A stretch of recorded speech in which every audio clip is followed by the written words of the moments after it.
Peuple de Dieu, shalom.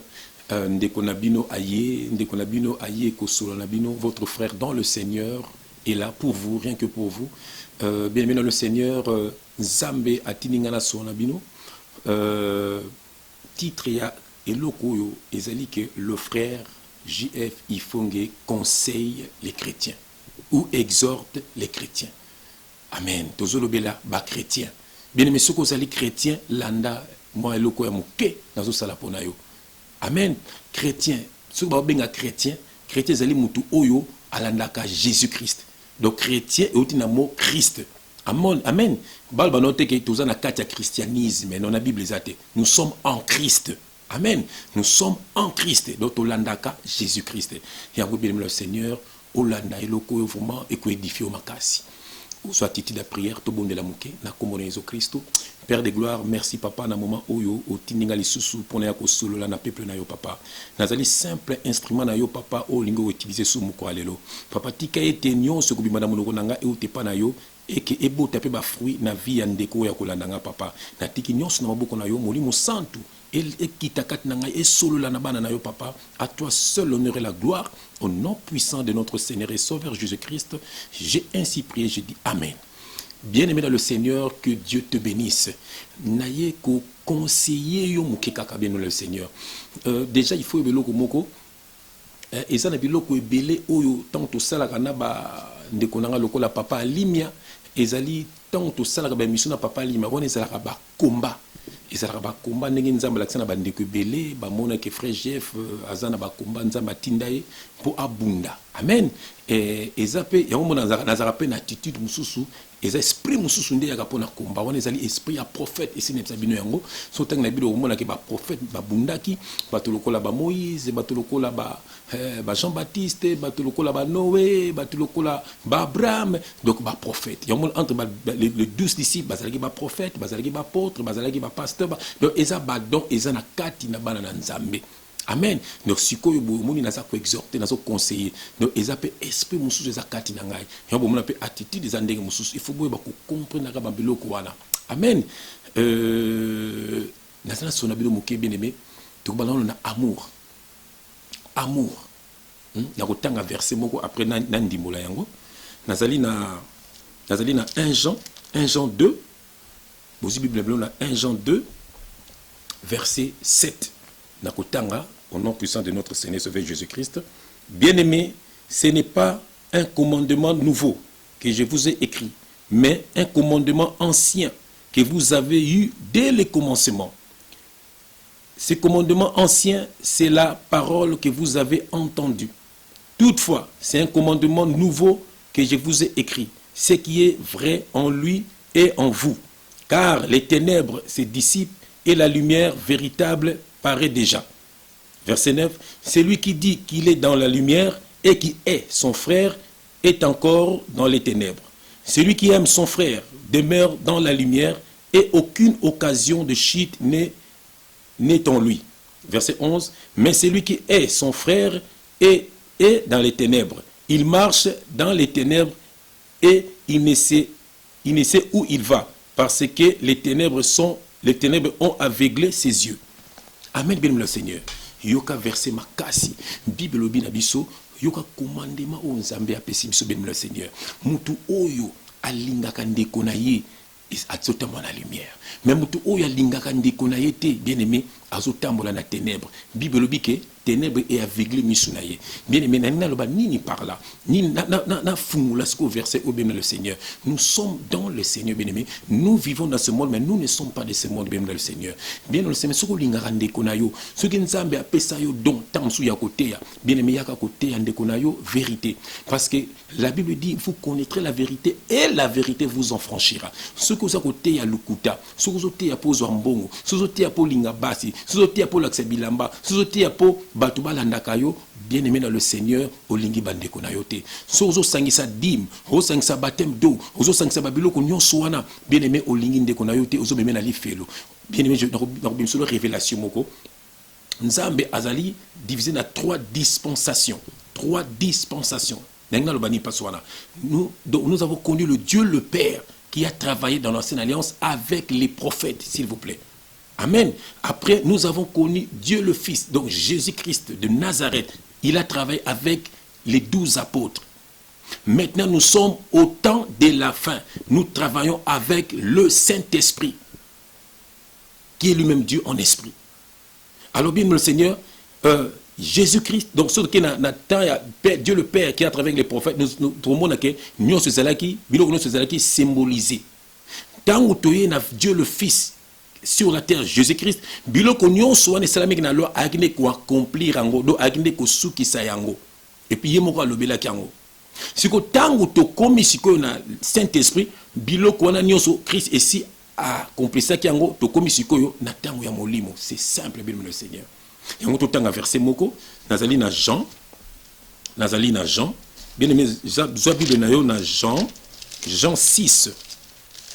Jean 6 verset 63. Je lis au nom de notre Seigneur Sauveur Jésus-Christ. C'est l'esprit qui vivifie, la chair ne sert à rien.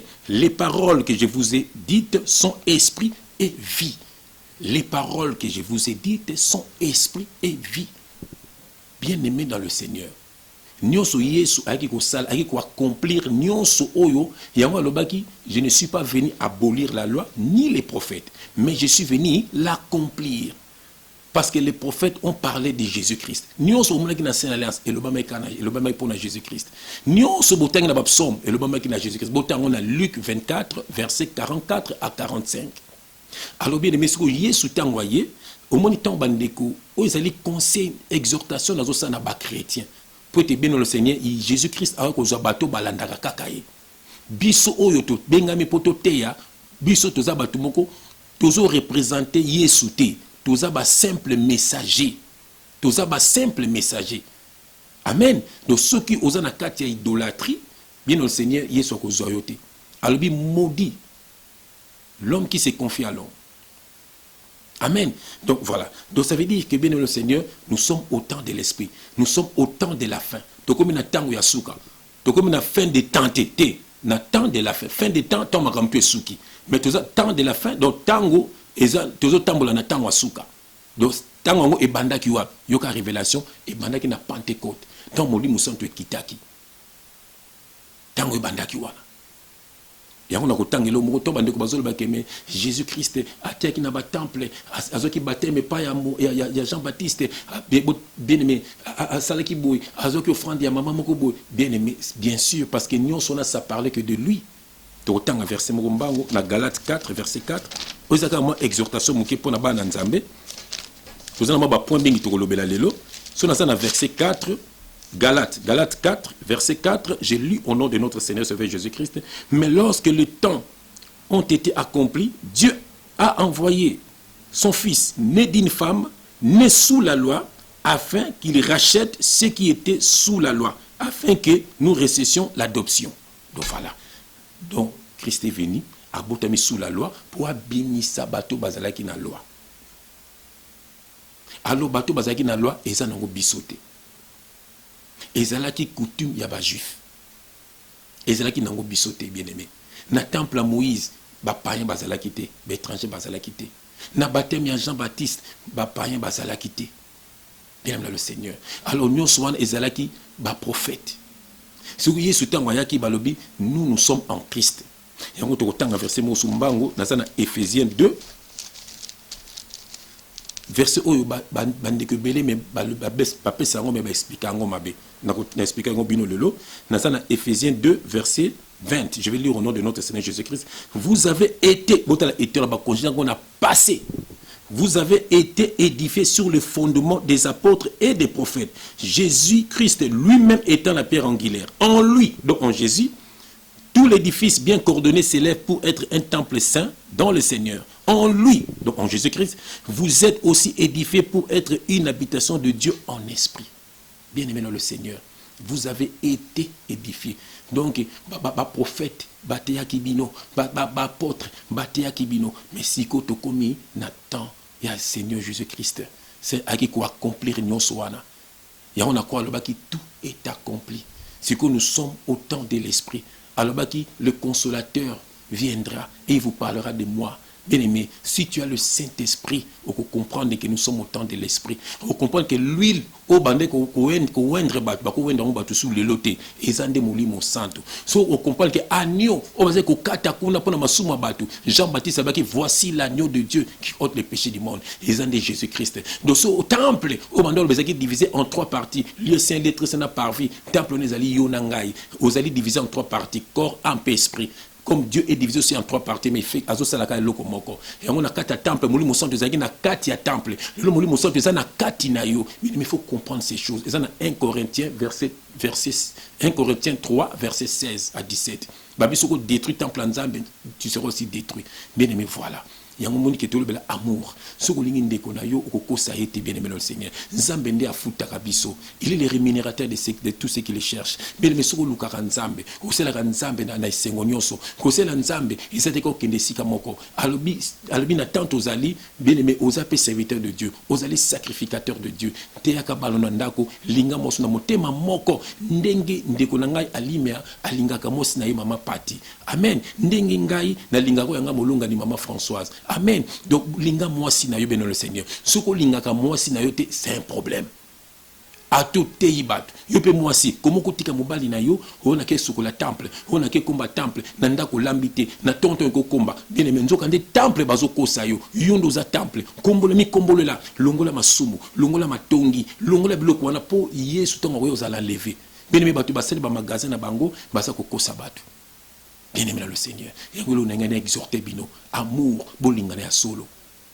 Et puis dans un deuxième point ngana te ya bino susu que bien aimé en tant que chrétien batika ko bambelo bandeko. Wana ndeko na yo bien aimé.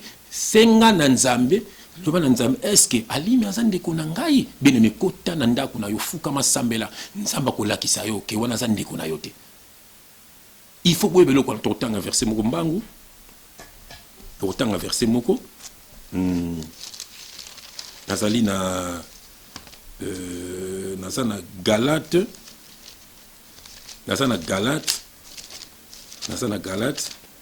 na nga so tozotanga boizalaka bien aimé au Seigneur zo Bible na yo totanga Galate 2 na bandiango na verset 3. J'ai lu au nom du Seigneur Jésus-Christ. Mais Tite qui était avec moi et qui était grec ne fut pas même contraint de se faire circoncis. Verset 4. Et c'est là à cause des faux frères. Qui s'étaient furtivement introduits et glissés parmi nous pour épier la liberté que nous avons en Jésus-Christ avec l'intention de nous asservir. Bomoni bien-aimé. Donc nous avons des faux frères. Bango baye pour balongo la liberté à Jésus-Christ. En Christ nous sommes libres. Mon version bien-aimé, et ça dans Galates 2, autant verset 3, 4. Donc, il y a des faux frères, ils sont glissés parmi nous. Moni, faux frères. Bon, il y a un président de football. Comment il y a président? Il y a un homme de Dieu, au commun, il y a président de football. Au commun, il y a supporté l'équipe Moroboy, l'équipe on est salle marana ténèbres. Les lots, il y a une émission. Un homme de Dieu, Azobe dit ça. Musicien païen na stade pour l'équipe na yazo supporter. Bon moni makambango to na so bino ke bien aimé basé en nzambité. Donc bino bozo mélanger nyonso. Et puis bozo ba verser o ba lobela entre biso ba frère oh ce que moninga na ko yibenga ye mais moninga na ngai ndeko na ngai te na ko benga ndengini ndeko na ngai ba singa na benga ete yoke lo ba singa ndeko na ngai te lo ba singa na sala ye. Bien aimé zo Bible non la Tite. Ezaka ka loko muketo yo sala lelo. Tu na Tite Tite 1, dans verset 10, j'ai lu au nom de Seigneur Jésus-Christ. Il y a en effet, surtout parmi les circoncis, beaucoup de gens rebelles. Voilà. Donc, bako sabino soko tikiye, obimi enfin rebelleté. Rebelle, les allés à se rebeller dans Nzambe, à se rebeller dans Nzamba, qui est pas quoi accomplir. Mais il y a boyang. Il y a en effet, surtout parmi les circoncis, beaucoup de gens rebelles, des vrais discoureurs et des séducteurs, des vrais discoureurs.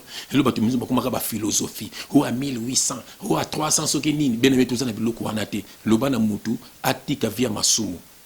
Le philosophe, comme ça, le la philosophie, bien aimé, historien, histoire, bien aimé. C'est là, on va les 20 discoureurs et des séducteurs. Verset 11, auquel il faut fermer la bouche. Il bouleverse des familles entières, enseignant pour un gain honteux ce qu'on ne doit pas enseigner.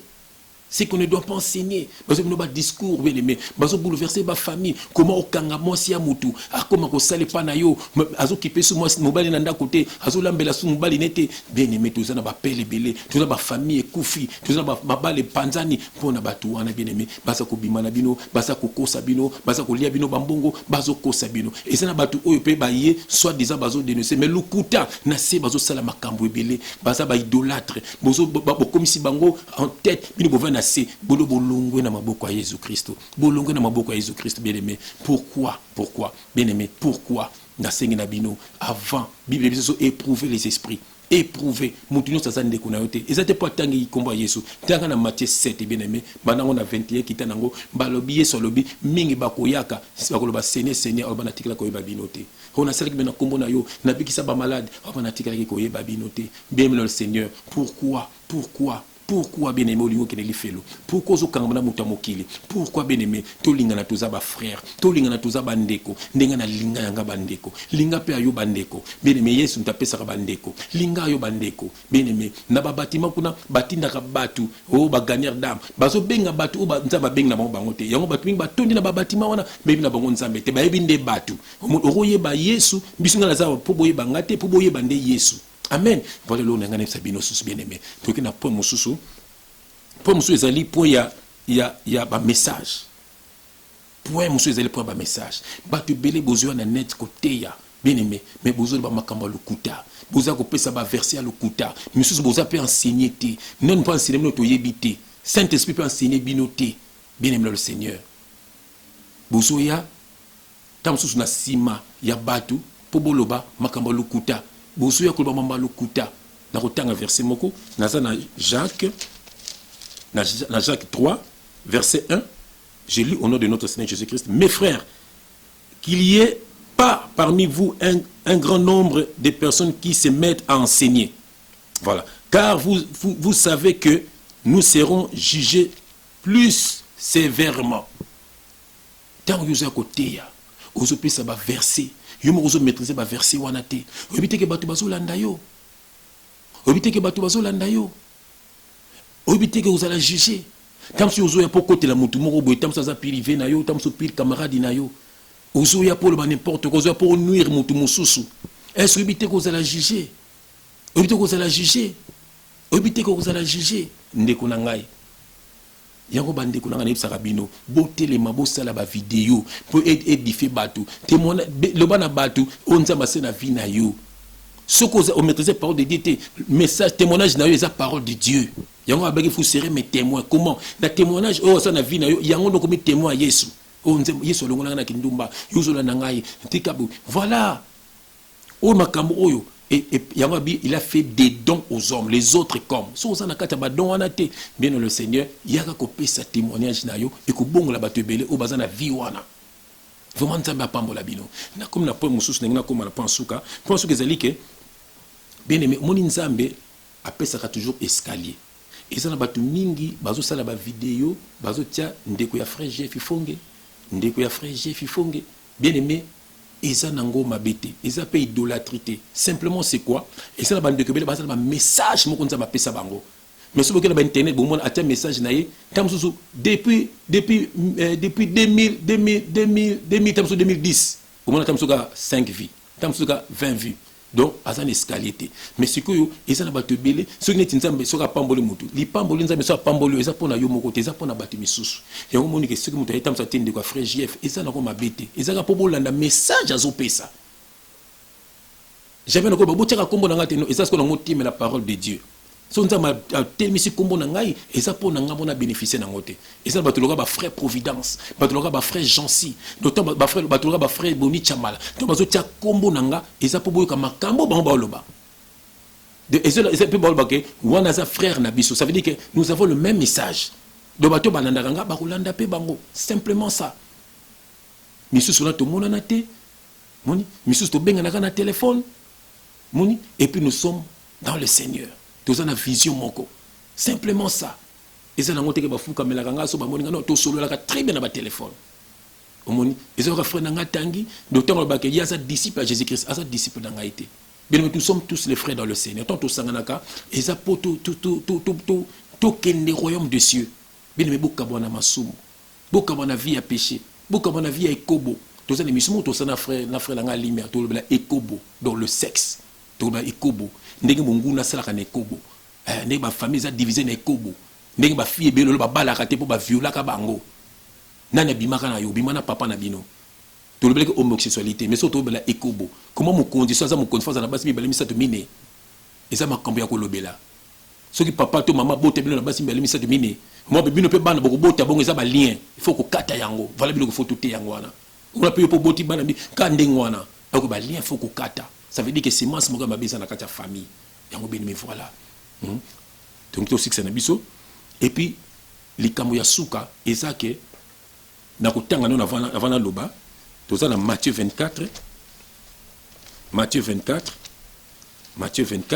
bien aimé la Bible dans Matthieu 24 verset 24 donc Matthieu 24 verset 24 je vais lire au nom de notre Seigneur Jésus-Christ car il s'élèvera des faux Christ et des faux prophètes ils feront des grands prodiges et des miracles au point de séduire s'il était possible même les élus.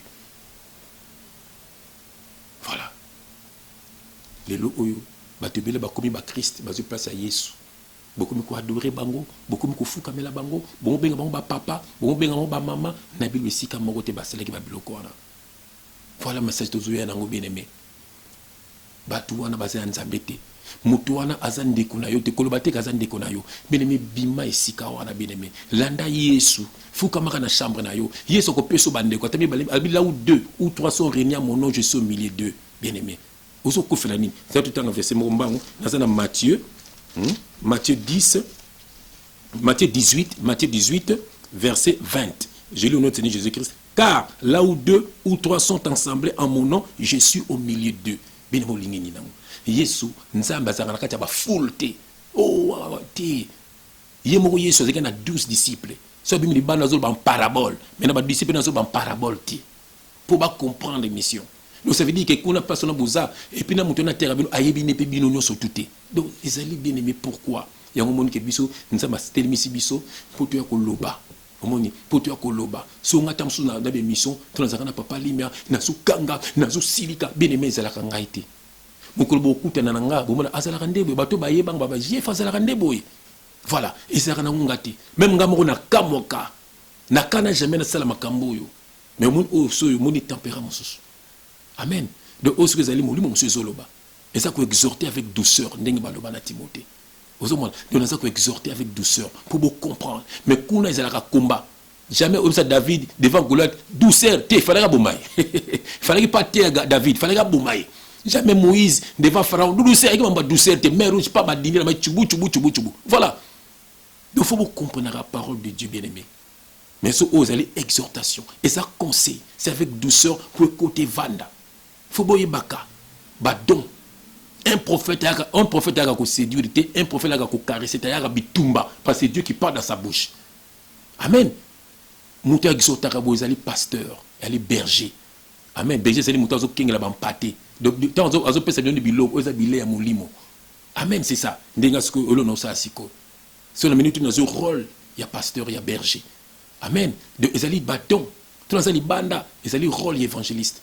Tout ça docteur, ezali don, il y a quoi enseigner, il y a quoi bimsa oracle. Apôtre, c'est juste simplement un envoyé de Dieu. Celui qui vient de la part de Dieu, c'est un apôtre. Et ça n'en badon. Et n'en badon. Et ça badon. Ce bio on a la apôtre. Donc ça veut dire que l'apôtre. Bon, même si on s'est n'a qu'à tanda ko saka apôtre. Même au Congo saka apôtre, monde ko bimi bien aimé le Seigneur. Cela mon bébé to fungo la bino. Batu mingi ba na mama nzambe za faute na bangote. Et ça faute ya bato ba kosi bango ba kwa pe na lokuta wana bazo tambola nango. Donc ne li fait le pamba. Amen bien le Seigneur. Verset suka poto 4. Nazana verset nazana Matthieu 5. C'est pas frère dans l'alimentation on a pembeni. Frère, monsieur Sili. Ah. Nazana Matthieu 5 na verset 11. Amen. Dans Matthieu 5 verset 11, je vais lire au nom de Seigneur Jésus-Christ. Heureux serez-vous lorsqu'on vous outragera, qu'on vous persécutera et qu'on dira faussement de vous toutes sortes de mal à cause de moi. Yoka verset 12. Réjouissez-vous et soyez dans l'allégresse, parce que votre récompense sera grande dans les cieux. Car c'est ainsi qu'on a persécuté les prophètes qui ont été avant vous. To bien c'est ming bozo benga ngai tala nanu afingi yo tala nanu atongi yo tala nanu lobi makamba mabe bien aimé ba ko kisande parole de Dieu bozo mona bino mona ba média ba linga ité pourquoi pour makamba zo lo ba o ba ko linga yango te amen o makamba zo lo ba yango ba ndeko nanga ba prophète ba lobaki yango ba ndeko nanga ba apôtre ba lobaki amanta yeso lobaki na bango botika na Jérusalem et aki pona ko tia sango malamu bato baki na ba temple na ba bima mais ba betaki bango ba koteki bango ba boloko to moni Timothée et to moni pardon to moni Étienne ndenge ba lapidaye to moni ndenge Apollos to moni ba Paul ndenge ba koti ba boloko bien asene poka kana makambo o nazo sala yango bokamwa te lelo bomona mutu moka bima na TV finginga mona mutu mona TV loba bokamwa na binote parce que makambo o na loba oyo ezo sepelisa bango te nzoki za mission nza matinda ngai na bango que tu as libéré bana na ye amen donc bango sko ba ye ba ekomi gagne pe na bango baza bandeko na yote bien aimé ba bambelo ndeko te o wana ndeko lo bolobaka ndenge moko te to lobaka ndenge moko te boyoka bien makambo lobaka na suka ye akoti na compromis donc akoti na kati ya compromission donc bien aimé ba kabelo ndeko te nous avons tous le Saint-Esprit et le Saint-Esprit est là pour nous guider, le Saint-Esprit est là pour nous parler, le Saint-Esprit est là pour nous enseigner amen donc aussi si na biso bien aimé na sidisi yango na suka verset à suka dans Philippiens 3 verset 18 car il en est plusieurs qui marchent en ennemi de la croix voilà parce à la croix nous ceci là à la croix nous ceci là tout comme libre car il en est plusieurs qui marchent en ennemi de la croix de Christ. Je vous ai souvent parlé et j'en parle maintenant encore en pleurant. Leur fin sera la perdition. Ils ont pour Dieu leur ventre. Voilà. Ils ont pour Dieu leur ventre. Ils mettent leur gloire dans ce qui fait leur honte. Ils ne pensent qu'aux choses de la terre. Yo zakana l'église wana. Chaque dimanche, tala ndenge bolata ka boke tala Yesu. Yo mo so sambelo te kitambala te. Pona ba kosa yo. Moi il faut aussi soumettre devant mobile. Pourquoi? Parce que nzamba kela mobile avant yo. Ezali soumission, ça respect. Ata mona mobile aza mobile. Na banda kuna bino koza na bana tam so 5000 balem moko ya mobile. Ata za suka na voiture tam so mobile aza la liboso. Parce que moi, si je dis que comme ça, il y a des lois en Zambie. Moi, c'est ça qui tamba na yo. Il y a des gens qui ont raté. Parce que vous avez des gens moi, c'est nanda ko respecter mobile. Ko pas sa mobilité. Ata tam so sa mbala sala raté oza na mbongo. Ko tiete akoma na place na yo. Non. So vous respecter loi en Zambie. Nzambe pe ako sala na kati ya bomo na bino. Amen. To sisi na biso. Ah, le papa li mazalité pe mbeni tika na profiter. Alors, amen. Donc, il y a Souka Kaka, dans Galates 5, verset 1. Ça, c'est pour vous, Bandekunangai. C'est pour la liberté, je lis au nom de notre Seigneur et Sauveur Jésus-Christ, c'est pour la liberté que Christ nous a affranchis. Demeurez donc ferme et ne vous laissez pas mettre de nouveau sur le joug de la servitude. Christ a libéré. Si vraiment Christ a libéré, dites Amen. Si on a Christ a libéré, bien aimé, dites Amen. Donc ce qui s'est libéré, on a mis ma Bible à pasteur, on a que nous comme un temple, on le lot na boy, on le pasteur, on le pose au linga. Bien aimé, c'est que Christ n'est pas libéré.